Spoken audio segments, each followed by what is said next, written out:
Hi guys, and welcome to this month's tutorial video. This month's topic is how to draw in a sketchy style. What does that mean? Basically, this is going to be a step-by-step of my process when I use a less polished style, focusing less on color and more on gesture and line art. The sketchy style is the drawing equivalent of a gorgeous person saying that they just woke up like this. It usually isn't true. Even when you want to make your hairband look messy, you usually have to follow a tutorial to achieve the perfect level of messiness. It's the same for this style. It may look like a sketch, but there's definitely some technique and thinking that goes on in the background to make it look the right amount of messy. In this video, I'm going to show you guys my brushes and their settings, as well as hopefully useful tips on how to practically achieve this look. I'm using Photoshop because I personally prefer it for this style. However, you can import the same brushes in Procreate and tweak them slightly to achieve the same result. Hey guys, Future Memo here. I am re-editing this video that was originally posted in my Patreon-only server in 2022 because I decided to make all of my Patreon posts public since my Patreon doesn't exist anymore. I really love making art tutorials, especially about, drawing in a sketchy style, gesture drawing in a cartoony way. Using Procreate. So if you would like me to make more content like this, please do let me know in the comments. And also, please like and subscribe if you do like this content, because it really helps boosting my channel and it will make making these kind of videos more common in the future. Thank you and enjoy the rest of the video. First thing first, let's talk about brushes.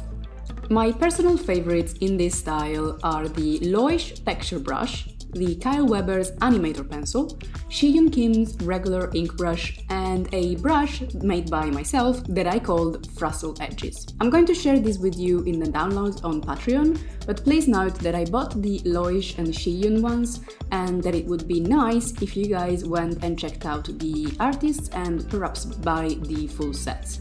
They're really inexpensive, I think somewhere around $5, and it's a small thank you for the effort that these guys put in. I'm going to be using each of these brushes in some part of the process. Let's also note that all of these brushes can appear drastically different if you tweak even just one or two settings that you can find in the top bar on Photoshop. They're still gonna be the same brush, but they can look and feel very different. These are the settings that you can tweak, going from left to right.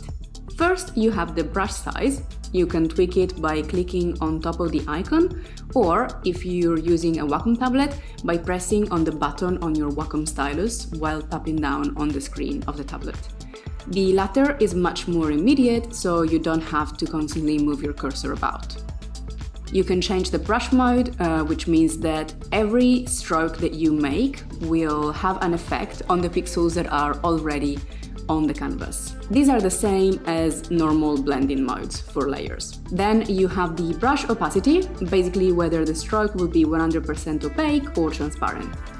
I prefer to keep this one on 100% and instead toggle on the icon next to it, which lets the stylus pressure control the opacity. This basically mimics the feeling of a real pencil on paper, where if you press more, the sign on the page will be darker. Now let's move to the end of the line. You can toggle on and off the symmetry settings, but it's not something that we care to explore in this video. Then you can toggle on and off the size of the brush, affected by the pressure of the stylus. This is pretty much always on for me, as it allows you to direct the size according to the strength of your pushing down on the tablet. Then you have the line control, which I usually keep around 5% and sometimes 10%, especially if I'm doing line art. Because why not? It's a tool, so use it if you have it, I guess. Some artists will be snobbish about this setting, but I think that a happy medium is the best policy, like most things in life. Do not abuse it, but also don't be afraid of it. And finally, you can direct the flow of the brush, basically how much ink is going on the page with each stroke.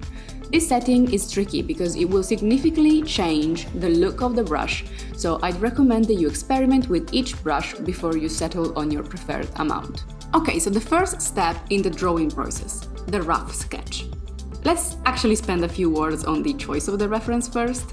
As I anticipated in the intro, I like to use this style mostly for gesture drawing because it's well suited to maintaining the freshness of the movement.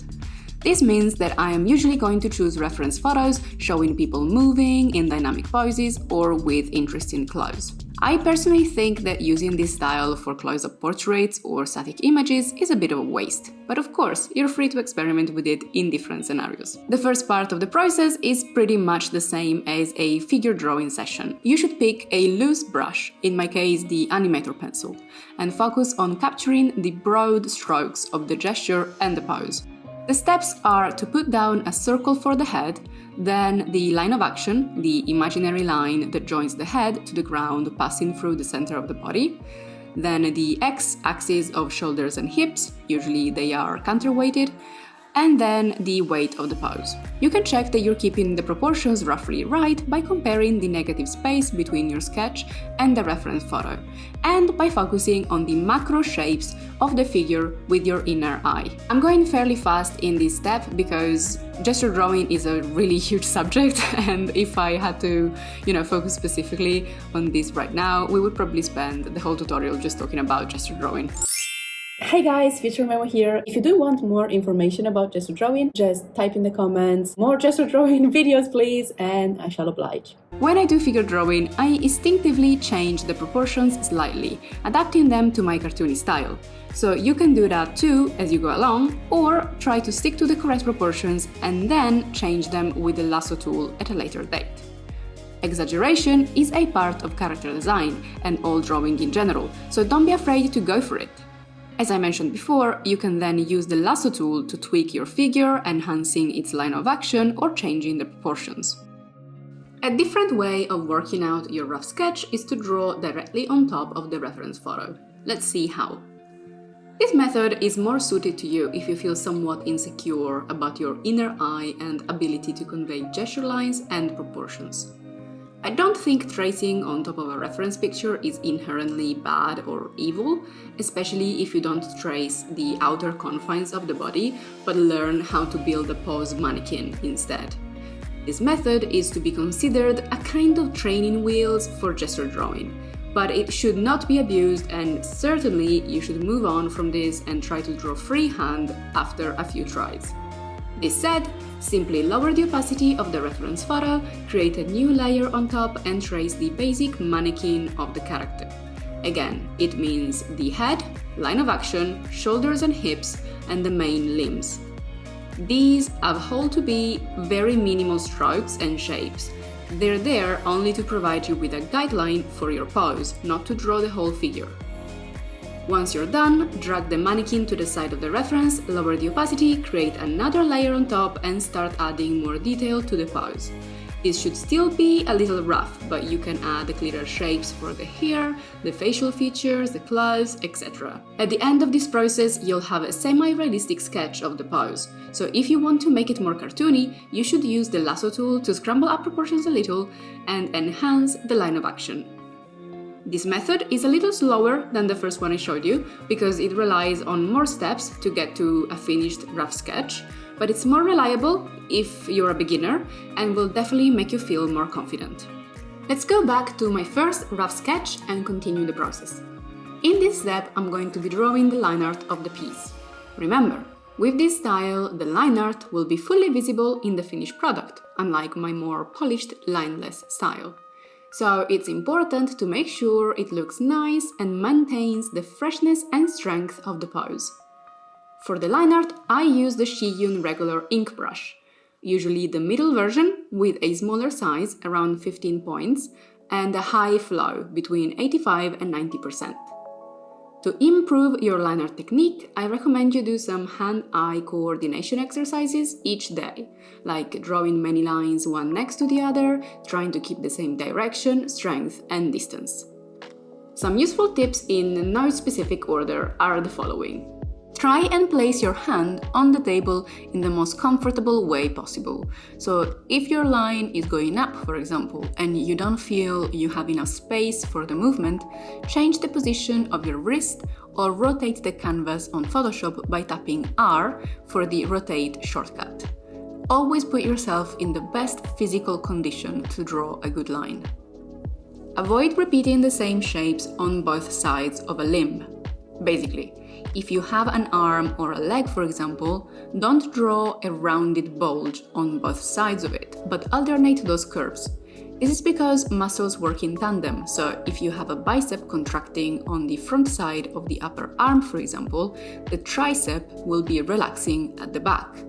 Without going too deep into anatomy, suffice it to say that you should always alternate straight and curved lines to give the body a sense of harmony and rhythm.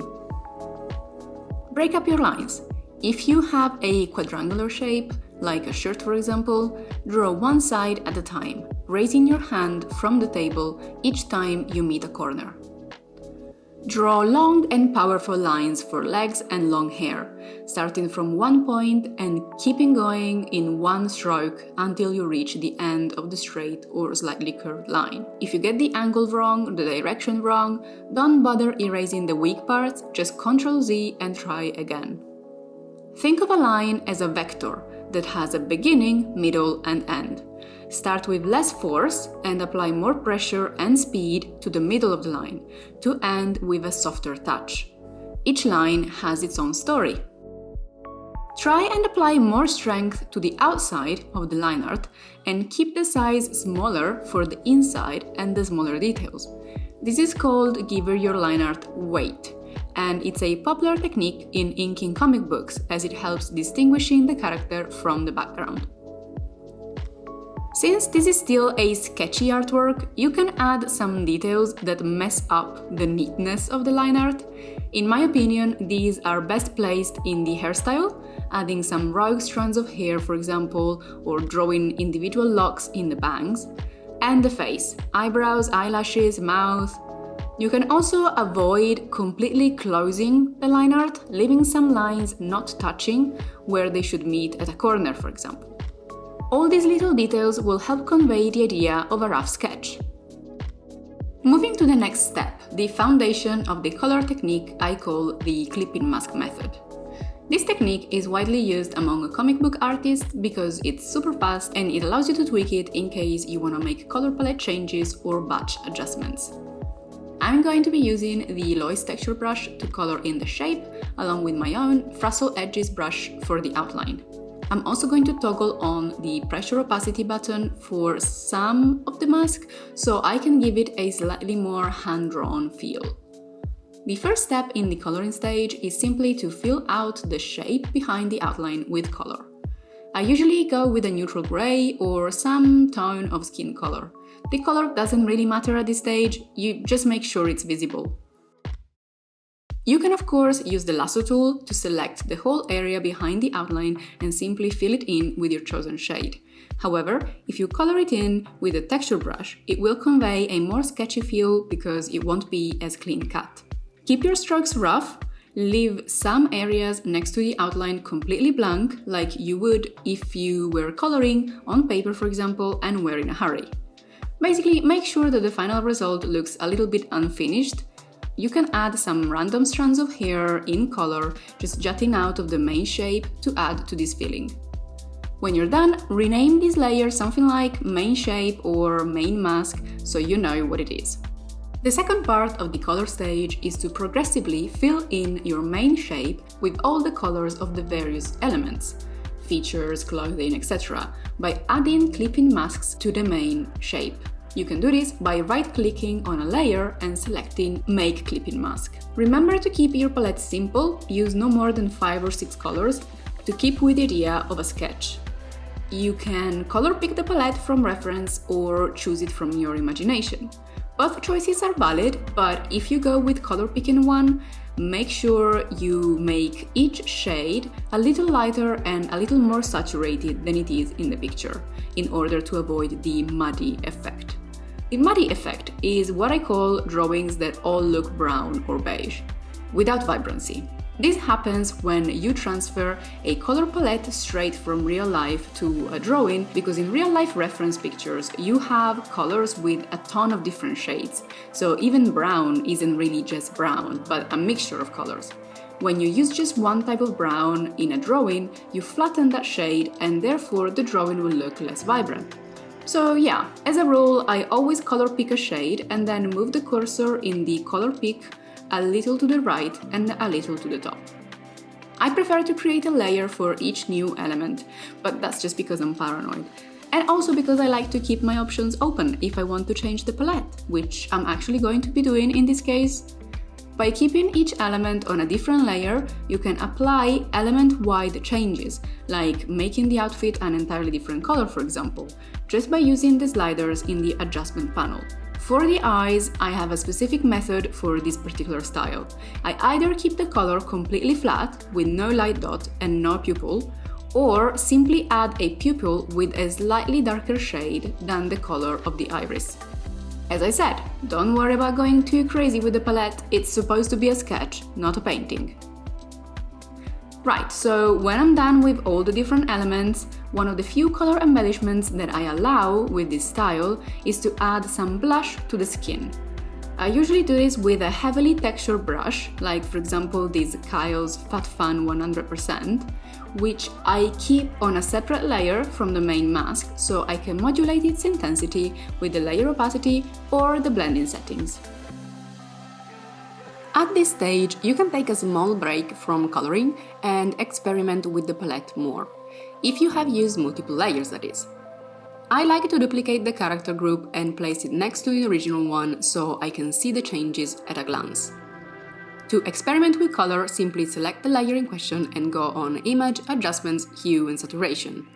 Here you can move the sliders to see how it would look like with a different shade, brightness or vibrancy. You can do the same thing in Procreate too. I want to give my character a bit of an edgier look, so I'm going to make her hair pink and modulate the texture slightly by alpha locking the hair layer and overpainting with a couple of different shades of pink using the Fat Fun brush, the same I used for the skin tone. Now for the last step in the process, shading and lighting. Again, because this is supposed to be unpolished, I'm not gonna go crazy with this step. You can apply the lighting and shading layers directly to the whole group, so they are applied to the line art as well as the color shape. You can do so by creating a group clipping mask. Unfortunately, this is not possible in Procreate, which is why I prefer to use Photoshop with this method. In Procreate, you'd have to flatten the whole image, including the line art, and then apply the lighting and shading to the resulting layer. Let's start with shading. Keep it flat, using the same texture brush you used for the main color. I usually go for a muted blue, so I can then use a warm color for the lighting.